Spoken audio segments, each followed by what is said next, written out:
नमस्कार प्यारे बच्चों। तो by the way, how are you? I hope you are doing well and your study is going well. इसी उम्मीद के साथ में आपने प्रीवियस लेक्चर देखा होगा। प्रीवियस लेक्चर में मैंने एक होमवर्क दिया था। उस होमवर्क को आपको सॉल्व करना चाहिए और कमेंट करना चाहिए। उस होमवर्क को वैसे भी मैं आज इस लेक्चर में सबसे पहले बताने वाला हूँ। तो चलिए, without wasting a time we have to start a topic which is already written on the board. चलिए शुरुआत कर देते हैं, शुभारंभ कर देते हैं। तो आपको थर्ड क्वेश्चन दिख रहा होगा, the cost of digging a well. एक आपको कुआं खोदना है, उस कुएं को खोदने का कीमत, a cost of digging a well after every metre. हर एक मीटर के खोदने के बाद उसका कॉस्ट आ रहा है 150 रुपए। 150 रुपए आपका पहला मीटर का लगेगा। अगर आप 1 मीटर कुआं खोद दोगे, अगर आप 1 मीटर कुआं खोद दोगे तो आपका 150 रुपए लगेगा, 150 रुपीज लगेगा। लेकिन आपने अगर दूसरा metre खुदवाया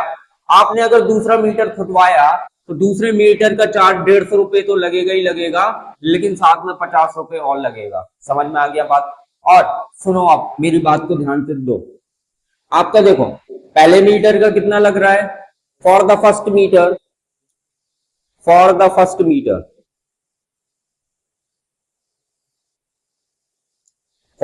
metre rupees 150 will apply. First meter.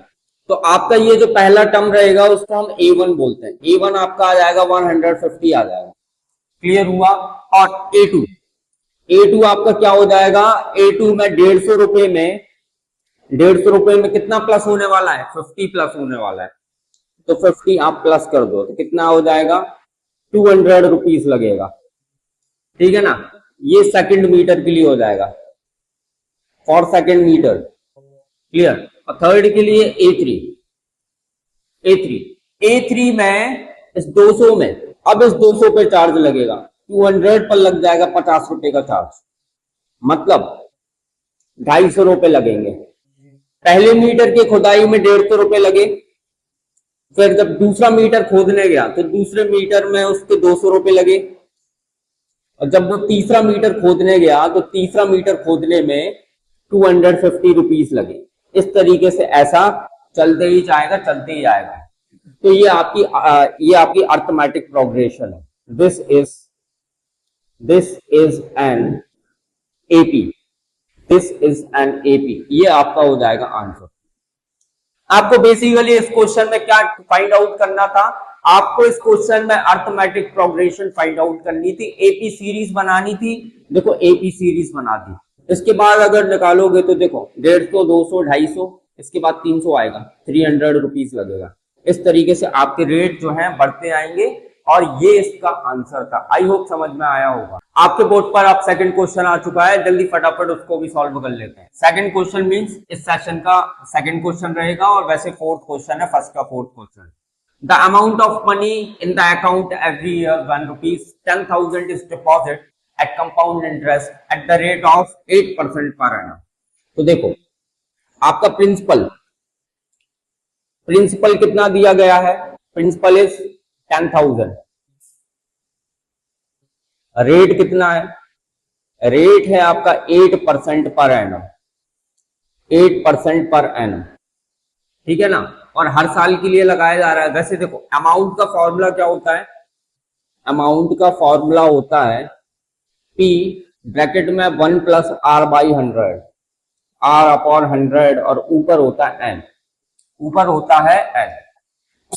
तो पहले साल का अमाउंट आपका क्या हो जाएगा? फॉर फर्स्ट ईयर आपके पहले साल का अमाउंट हो जाएगा 10,000, 1 प्लस रेट इज 8 अपॉन 100, पहले साल का हो जाएगा ये। ठीक है ना? सेकंड ईयर का क्या हो जाएगा? सेकंड ईयर का आपका हो जाएगा 1 प्लस 8 बाय 100 और ऊपर आ जाएगा 2 का power for the second year. Third year के लिए आपका हो जाएगा 10,000, 1 प्लस 8 अपॉन 100, ऊपर आ जाएगा बच्चों 3। इसके बाद ऐसे ही ये सीरीज चलती रहेगी। वैसे एक बात मैं आपको बताना चाहूंगा कि ये वाली जो सीरीज है वो एपी नहीं है, क्योंकि ये सारे टर्म्स का डिफरेंस सेम नहीं आएगा। इसीलिए नहीं आएगा क्योंकि अगर आप इसको इससे माइनस करोगे ना और इसको इससे माइनस करोगे तो D1 और D2 नॉट इक्वल आ जाएंगे। जब D1 और D2 नॉट इक्वल हो जाते हैं इसका मतलब वो AP नहीं रहती है।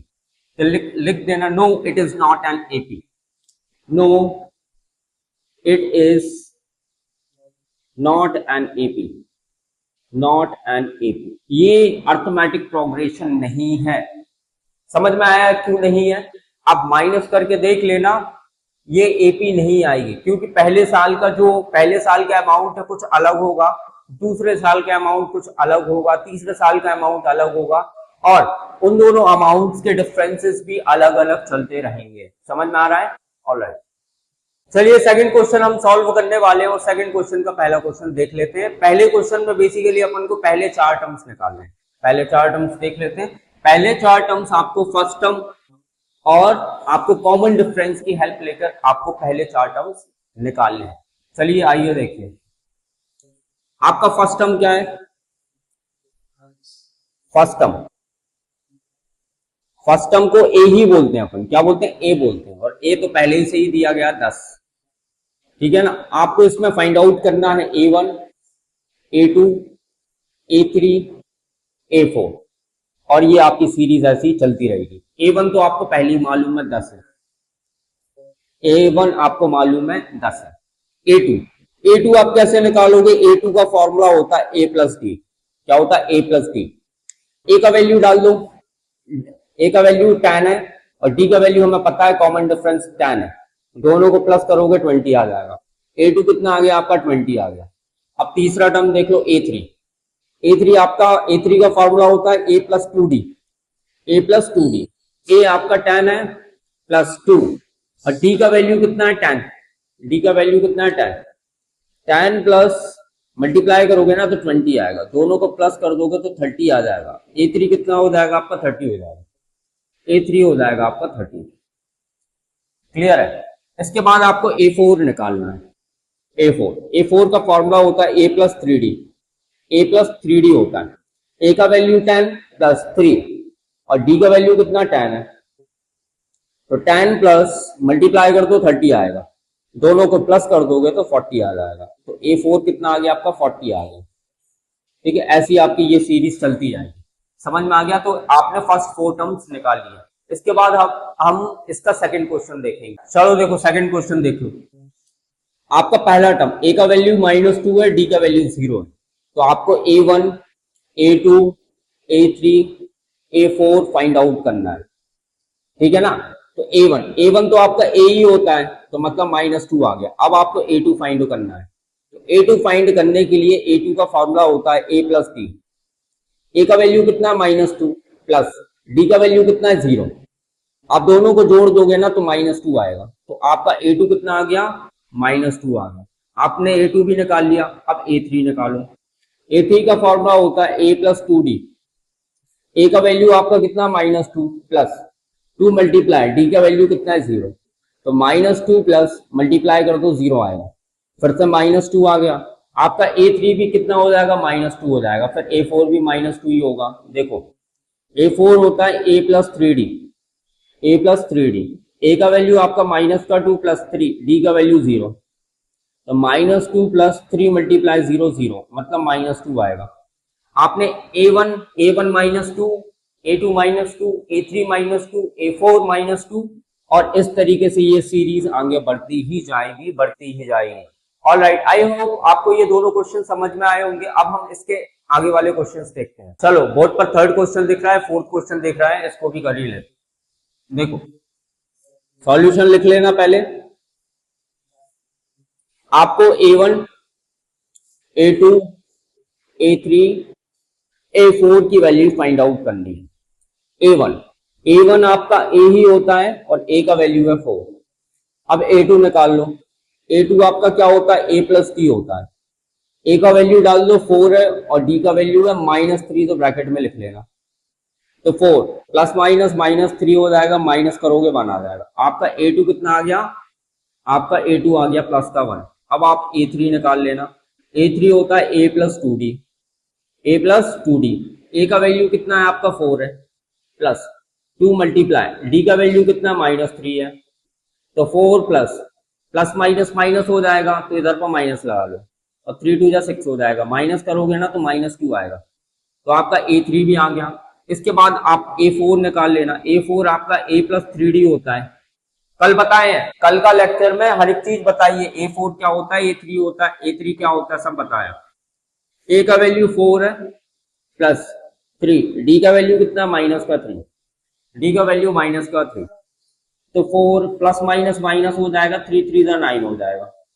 अब A4 इक्वल्स टू 4 में से 9 के बचा -5। तो देखो आपका यहां पर A1 का वैल्यू 4 आया, A2 का वैल्यू 1 आया, A3 का वैल्यू -2 आया, A4 का वैल्यू -5 आया। इसके बाद ये सीरीज ऐसी कंटिन्यूअसली चलती जाएगी। चलो आप फोर्थ क्वेश्चन देख लो। फोर्थ क्वेश्चन में A1 आपका क्या है, -1, A2 क्या होता है, A+D होता है, A+D मतलब A का वैल्यू -1 पुट कर दो, प्लस D की प्लेस पर D का वैल्यू डाल दो 1/2, इसको सॉल्व कर लो, इसका मल्टीप्लाई से करोगे -2 आएगा, प्लस 1 लिख दो अपॉन 2, माइनस प्लस माइनस -1/2, तो आपका A2 कितना आ गया, -1/2 आ गया, A2 आ गया आपका -1/2। ऐसे ही आप A3 निकाल लो, A3 क्या होता है, A+2D होता है, A+2D। A का वैल्यू कितना है, A का वैल्यू -1 है, -1 प्लस 2 ब्रैकेट के अंदर लिख देना 1/2, ठीक है। इस 2 से ये 2 कैंसिल हो गया, तो -1 प्लस 1 0 होता है, तो आपका A3 कितना आ गया, 0 आ गया। इसके बाद आप A4 निकाल लेना, A4 क्या होता है, A+3D होता है, A+3D। A का वैल्यू कितना, -1 प्लस 3, और D का वैल्यू कितना है, 1/2, -1 प्लस 3 का मल्टीप्लीकेशन 1 से होगा तो 3/2 आएगा, इसका मल्टीप्लाई आप इससे कर लेना, ठीक है। 2 का मल्टीप्लाई 1 से करेंगे -2, -2 प्लस 3 अपॉन 2, ये देखो माइनस प्लस हो जाएगा, माइनस माइनस करोगे तो प्लस का 1/2 आएगा, प्लस का 1/2, मतलब A4 आपका कितना आ जाएगा, 1/2 आ जाएगा। समझ में आया? आपका सीरीज कैसा बनेगा, पहले A1 का वैल्यू -1 आया, A2 का वैल्यू -1/2 आया, A3 आपका 0 आया, A4 आपका 1/2 आ गया। इस तरीके से आपका ये AP बन जाएगा। आई होप आपको ये क्वेश्चन समझ में आया होगा। और सुनो मेरी बात को बड़े ध्यान से, जो आपका फिफ्थ वाला क्वेश्चन है, फिफ्थ वाला क्वेश्चन दे रहा हूं होमवर्क, आपको फिफ्थ वाला क्वेश्चन होमवर्क करना है। अगर नहीं बनेगा तो कल बताऊंगा, और होमवर्क करके कमेंट सेक्शन में कमेंट करना है। इसके बाद हम अब आगे बढ़ते हैं और आगे के क्वेश्चंस देखते हैं। For the following AP right the first term and common difference. In APs में हमें फर्स्ट टर्म निकालना है और कॉमन डिफरेंस निकालना है। जल्दी फटाफट निकाल लेते हैं, आप पर ऑलरेडी बनता है, क्योंकि मैंने एक एग्जांपल बताया था, एग्जांपल्स बताए थे एक्सरसाइज शुरू होने से पहले, आपने शायद वो लेक्चर देखा होगा। देखो ये पहला वाला टर्म क्या है, A का वैल्यू है 3, आपको इसमें क्या निकालना है, फर्स्ट टर्म निकालना है और कॉमन डिफरेंस निकालना, बहुत इजी है। देखो A का वैल्यू आपका D हो गया, कॉमन डिफरेंस, कॉमन डिफरेंस क्या होता है, कॉमन डिफरेंस होता है A2 minus A1, A2 minus A1 होता है। आपका A1 यहां पर क्या है, A1 है 3, और A2 क्या है, A2 है 1, A2 का प्लेस पर 1 डाल दो और A1 की प्लेस पर 3 डाल दो, माइनस करोगे ना तो D का वैल्यू आ जाएगा -2। आपका A का वैल्यू हो गया 3, आपका first term is 3, first term A equals to 3, and common difference ऐसे लिख लेना बच्चों, लास्ट में आंसर में ऐसे लिखा करो, common difference D equals to -2। ठीक है, ये आपका फर्स्ट टर्म हो गया और ये आपका कॉमन डिफरेंस हो गया। इसके बाद सेकंड का सॉल्यूशन देखो, आपको इसमें फर्स्ट टर्म निकालनी है, फर्स्ट टर्म मतलब A, पहला टर्म तो आपको -5 दिख ही रहा है, कॉमन डिफरेंस D होता है A2 minus A1।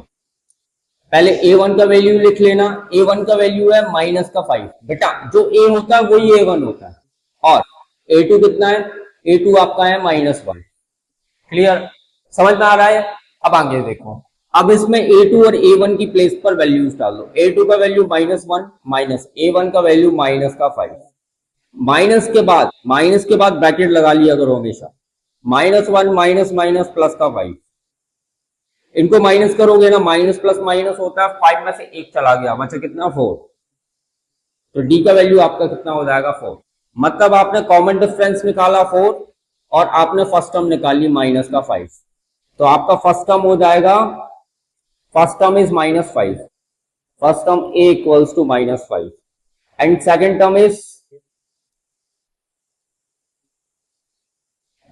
Term d equals to 4।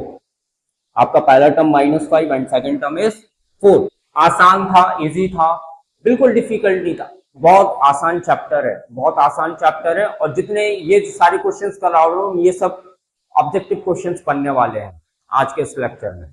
चलो स्टार्ट कर देते हैं। और थर्ड क्वेश्चन और फोर्थ क्वेश्चन आपकी स्क्रीन पर दिख रहा है। इन दोनों क्वेश्चंस में भी अपन को फर्स्ट टर्म और कॉमन डिफरेंस फाइंड आउट करनी है। फर्स्ट टर्म तो फर्स्ट ही टर्म होती है यार, सबको पता रहता है। फर्स्ट टर्म इज ए का वैल्यू 1/3 सीधा डायरेक्ट लिख दो। कॉमन डिफरेंस डी होता है, common difference is D, small D. बेटा स्मॉल डी से रिप्रेजेंट किया करो उसको। स्मॉल डी इक्वल्स टू क्या होता है, A2 माइनस A1 होता है। अब A2 A1 में बार बार नहीं लिखूंगा, ये A2 है और दिस वन इज A1। आप इनका एलसीएम ले लो, एलसीएम आएगा 3। नीचे सेम तो ऊपर भी सेम, माइनस करोगे तो 4/3 आएगा। तो D का वैल्यू कितना हो जाएगा 4/3। ये आपका कॉमन डिफरेंस हो गया और ये आपका फर्स्ट टर्म हो गया। फोर्थ क्वेश्चन देख लेते हैं। इसमें आपका फर्स्ट टर्म, इसमें आपका जो फर्स्ट टर्म है वो a है। a का वैल्यू 0.6 आया। देखो फर्स्ट टर्म आपका 0.6 हो गया। आप कॉमन डिफरेंस देख लो। कॉमन डिफरेंस को अपन किससे रिप्रेजेंट करते हैं, d से। Common difference is small D. Small D का वैल्यू होता है A2 माइनस A1। आपका यहाँ पर A2 क्या है 1.7 है, माइनस A1 इज 0.6 माइनस करोगे ना तो 1.1 आएगा बाबा, 1.1 आएगा। कॉमन डिफरेंस आपका कितना हो जाएगा 1.1 और फर्स्ट टर्म क्या हो जाएगा 0.6। आई होप आपको ये लेक्चर पसंद आया होगा।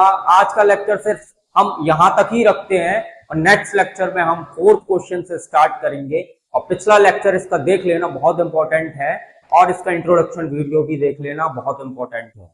ये सारे वीडियोस में बड़ी मेहनत के साथ में बना रहा हूं, इसीलिए आपको चैनल को सब्सक्राइब कर लेना चाहिए, सर को भी मोटिवेशन देना चाहिए। All right, have a good day, जय हिंद।